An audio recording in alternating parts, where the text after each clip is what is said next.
Bismillahirrahmanirrahim. Kalau pertanyaannya apakah Islam mengatur harta suami istri, jawabannya iya, diatur oleh agama Islam. Bagaimana Islam mengaturnya? Allah Tabaraka wa Ta'ala berfirman di dalam Al-Quran surat An-Nisa ayat yang ke-12, A'udzubillahi minasyaitonirrajim.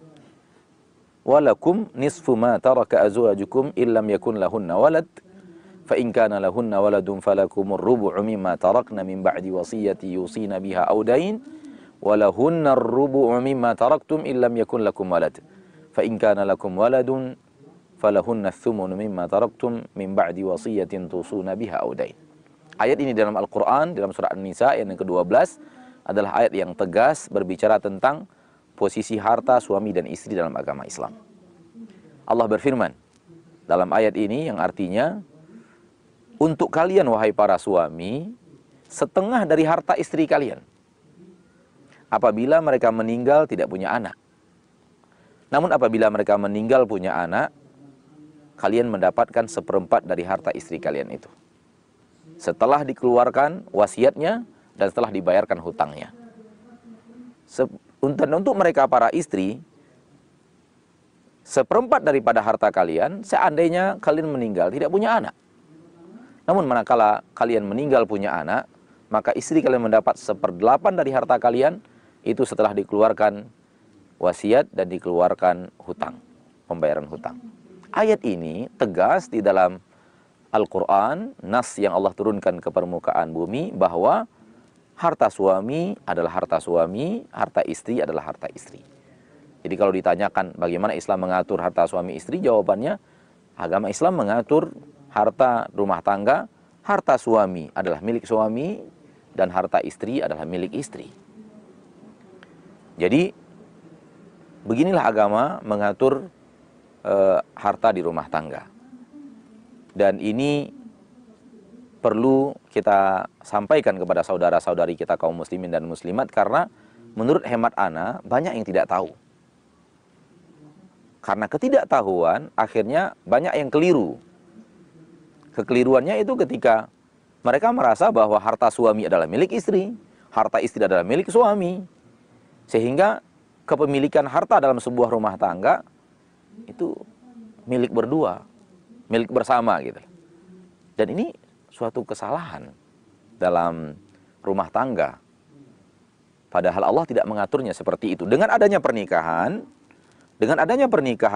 seorang lelaki dengan seorang wanita, harta tidak justru bercampur aduk. Harta yang dimiliki oleh laki-laki alias suami tetaplah milik suami, harta yang dimiliki oleh istri tetaplah milik istri. Yang bersatu itu adalah tali pernikahan, bahwa ini menjadi suami, ini menjadi istri, namun harta tetap masing-masing gitu. Nah, inilah yang ditegaskan oleh Allah Tabaraka wa Ta'ala, sehingga Allah katakan ketika istri meninggal, Allah katakan, wahai para suami, kalian mendapatkan setengah harta istri kalian. Kan jelas sekali gitu loh. Kalau istri kalian meninggal, untuk kalian wahai para suami, setengah dari harta istri kalian itu. Kalau istri kalian meninggal tidak punya anak. Namun kalau istri kalian meninggal masih dia memiliki anak, kalian mendapatkan 1/8 dari harta istri itu. Sebaliknya kalau kalian yang meninggal, mereka mendapatkan 1/4 dari harta kalian, manakala kalian meninggal tidak punya anak. Dan kalau kalian meninggal punya anak, maka istri itu hanya mendapatkan 1/8 dari harta kalian. Itu pun setelah dikeluarkan wasiat dan dikeluarkan hutang. Hutang terlebih dahulu baru wasiat. Pelaksanaannya seperti itu.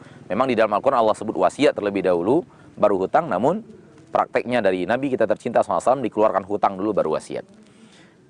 Ma'asyiral muslimin, ma'asyiral muslimat, saudara-saudariku yang dirahmati Allah Subhanahu wa Ta'ala. Allah berfirman di dalam Al-Quran, Ar-rijalu qawwamuna 'alan nisa bima faddalallahu ba'dahum 'ala ba'di wa bima anfaqu min amwalihim. Lelaki dijadikan pemimpin oleh Allah untuk kaum wanita dengan dua sebab. Sebab yang pertama, bima faddalallahu ba'dahum 'ala ba'd. Disebabkan Allah telah melebihkan laki-laki dibanding kaum perempuan. Laki-laki Allah berikan kekuatan yang lebih daripada perempuan. Laki-laki diberikan kemampuan yang lebih daripada perempuan. Lelaki diberikan kemampuan untuk fight yang lebih daripada perempuan. Tenaga yang lebih daripada perempuan. Kecerdasan yang lebih daripada perempuan. Ini hukum umum yang tidak bisa ditolak oleh siapapun. Sehingga ini menyebabkan laki-laki Allah jadikan pemimpin untuk perempuan. Tapi tidak cukup hanya ini saja.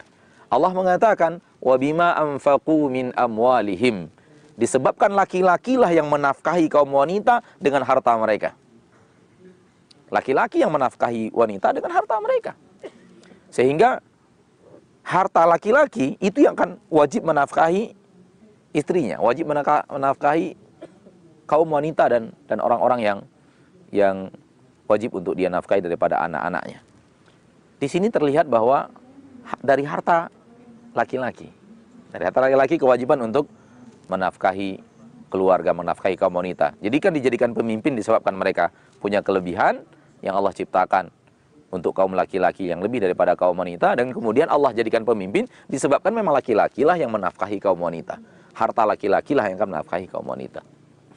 Maka daripada itu, dalam perjalanan rumah tangga banyak umat Islam di zaman yang kita sekarang ini yang kita perhatikan, mereka ketika berumah tangga itu seolah-olah harta milik bersama, milik berdua. Tidak terpisah harta suami dengan harta istri. Ya harta suami, ya itulah harta istri. Ya harta istri, itulah harta suami. Sehingga akhirnya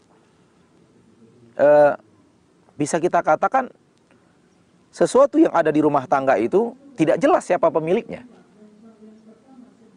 Dikatakan milik suami, istrinya juga mengatakan itu milik saya. Sisi istri mengatakan ini milik saya, suami juga mengatakan itu milik saya. Akhirnya ini banyak pemicu halal yang efek-efek negatif di rumah tangga gitu. Karena apa? Karena ada ketidakjelasan ini sebenarnya milik siapa.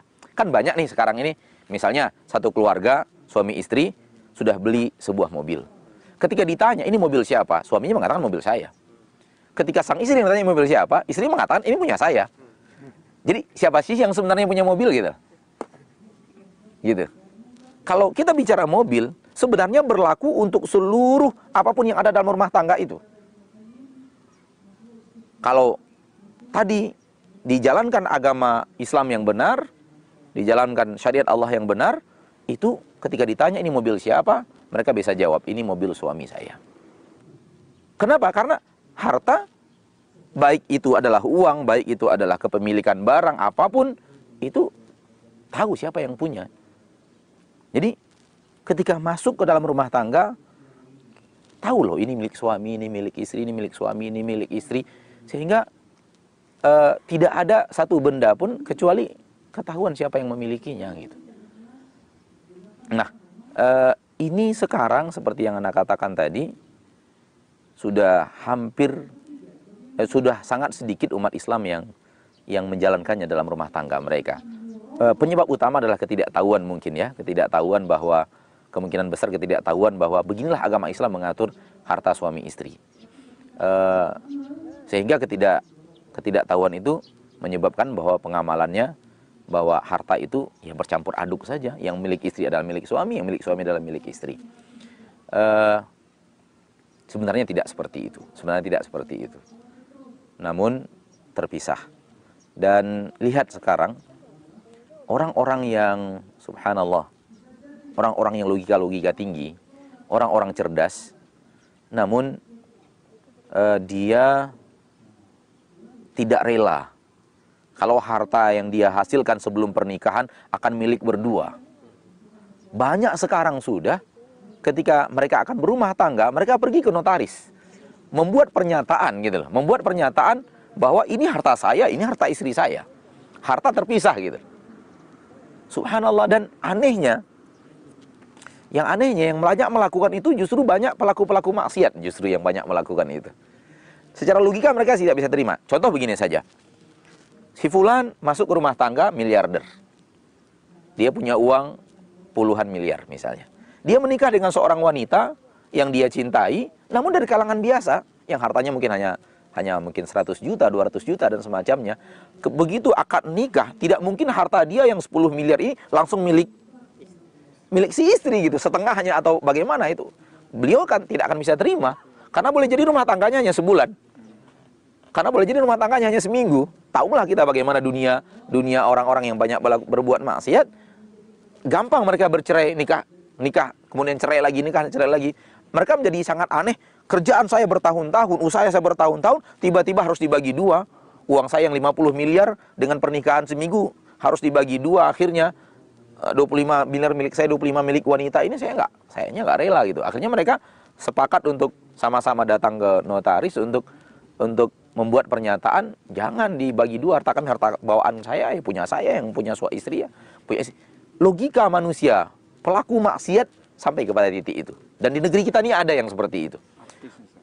Mau artis mau tidak, pokoknya rata-rata orang yang seperti ini keadaannya. Dan dari informasi yang kita dapatkan hampir tidak ada orang-orang yang soleh yang melakukan itu gitu. Dan karena orang soleh sudah melakukannya gitu. Orang-orang yang benar-benar kembali kepada agama Islam telah melakukan hal ini gitu. Mereka tidak perlu notaris. Suami tahu bahwa seperti itu hukum agama, istri tahu bahwa seperti itu hukum agama, sehingga tidak perlu lagi pernyataan di atas notaris. Ma'asyiral muslimin, ma'asyiral muslimat rahimani rahimakumullah. Jadi soal harta istri dan harta suami, keputusan syariat, ketentuan syariat, suami memiliki harta sendiri, dan di atas harta itulah kewajiban untuk menafkahi keluarga. Kemudian istri punya harta sendiri, dan di harta istri tidak ada sedikit pun kewajiban untuk menafkahi keluarga. Sedikit pun, 1%, kecuali istri melakukannya dengan penuh ikhlas dan ridho. Kalau istri melakukan dengan penuh ikhlas dan ridho, itu tidak jadi masalah. Ini menjadi amal soleh bagi istri. Pertama, meringankan beban suaminya. Yang kedua, dia berinfak dan bersedekah. Dia dapat 2 pahala ketika dia melakukan itu dengan penuh keikhlasan. Nah, jadi status harta suami istri dalam agama kita seperti yang tadi ana terangkan, bahwa harta suami adalah harta suami dan harta istri adalah harta istri. Sehingga kalau wafat, harta suami, yang wafat siapa? Suami, harta suami yang jadi harta warisan. Itu yang dibagi.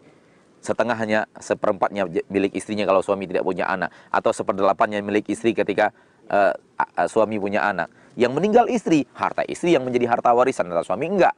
Harta istri ini setengahnya milik suami, jadi hak suami ketika istri tidak punya anak. Namun ketika istri punya anak, 1/4 dari harta istri ini menjadi hak suami. Dan seorang istri Abdullah bin Mas'ud radhiyallahu anhu diriwayatkan oleh Imam Muslim di dalam kitab Sahih, bahwa suatu hari Zainab, istri Abdullah bin Mas'ud radhiyallahu anha wa radhiyallahu anhu, datang kepada Nabi SAW dan bertanya, ya Rasulullah, wahai Rasulullah, Abdullah bin Mas'ud rajul fakir, orang fakir, dan berhak untuk mendapatkan zakat. Sementara saya sekarang wajib zakat. Istri Abdullah bin Mas'ud mengatakan, saya sekarang wajib zakat, saya akan mengeluarkan zakat. Dan suami saya, Abdullah bin Mas'ud, itu berhak untuk terima zakat. Apakah boleh saya mengeluarkan harta saya, harta zakat saya kepada suami saya? Kata Rasulullah SAW, boleh, walaki ajran, engkau mendapatkan 2 pahala. Pahala pertama mengeluarkan zakat, melaksanakan tugas wajib, dan pahala kedua meringankan beban suaminya. Lihat bagaimana Abdullah bin Mas'ud suami, dan sementara istrinya kaya, sehingga secara status kayanya wajib zakat gitu. Akan tetapi karena mereka adalah umat Islam yang berjalan di atas tuntunan syariat, maka Abdullah bin Mas'ud dengan hartanya, dan beliau orang yang berhak terima zakat, sementara istrinya orang yang memiliki harta berlebih sehingga wajib zakat gitu. Nah, hal ini menunjukkan tegasnya ketentuan yang diamalkan oleh para sahabat Nabi SAW di tengah kehidupan mereka, bahwa harta itu tidak campur. Seandainya di tengah kehidupan para sahabat harta itu bercampur, maka tidak perlu seorang Zainab bin istri Abdullah bin Mas'ud untuk menanyakan kepada Rasul, harta saya berlebih, saya wajib bayar zakat. Sementara Abdullah bin Mas'ud adalah rajul fakir yang berhak terima zakat gitu. Harta milik berdua, ya sudah pakai aja bersama-sama gitu. Nah, ini dia ketentuan syariat dalam hal ini. Dan kita berharap umat Islam dimanapun, terkhusus di Indonesia, terutama yang akan memasuki dunia rumah tangga, ataupun yang sudah di dunia rumah tangga yang yang baru mengetahui ilmu ini atau mendengarkan masalah ini, hendaklah berusaha untuk mengamalkannya karena ini yang terbaik. Karena setelah ayat yang ke-12 itu, setelah Allah bicara harta itu, di ayat yang ke-13-nya Allah mengatakan tilka hududullah. Itulah ketentuan Allah. Itulah ketentuan Allah. Barang siapa yang taat dan patuh kepada Allah, Allah akan masukkan surga. Dan barang siapa yang menentang hukum Allah dan berbuat sesuatu yang di luar hukum Allah, maka Allah masukkan neraka. Di ayat setelahnya persis. Maka ketentuan Allah dalam harta suami istri adalah terpisahnya harta suami dan istri.